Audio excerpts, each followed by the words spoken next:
Samurai brothers episode 5। Sambo गांव के बचाव के बाद तारो और जीरो को ये समझ आया कि उनके योद्धा होने का फर्ज सिर्फ अपने गांव तक सीमित नहीं है।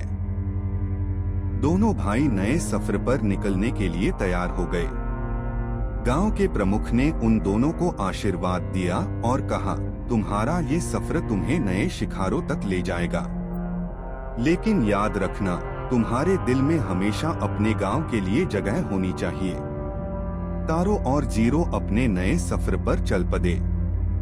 उनका पहला मंजिल थी शिंजो गांव, जहां कई प्राचीन योद्धा अपनी कलाओं के लिए मशहूर थे।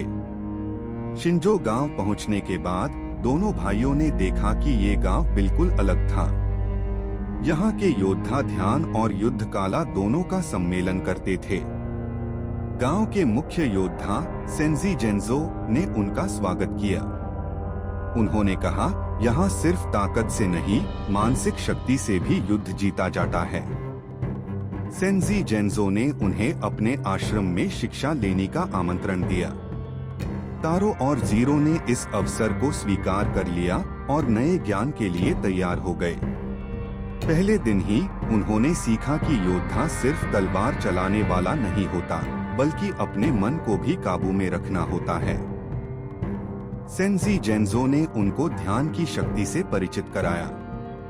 रात को दोनों भाई अपने दिन भर की सीख पर विचार कर रहे थे। जीरो ने कहा, हमने अब तक जो सीखा है वो सिर्फ शरीर की शक्ति थी, लेकिन ये नई शिक्षा हमें और भी मजबूत बनाएगी।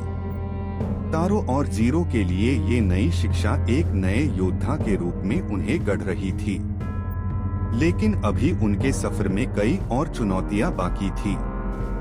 अगले एपिसोड में देखिए जब ये दोनों भाई एक नए राज का सामना करेंगे।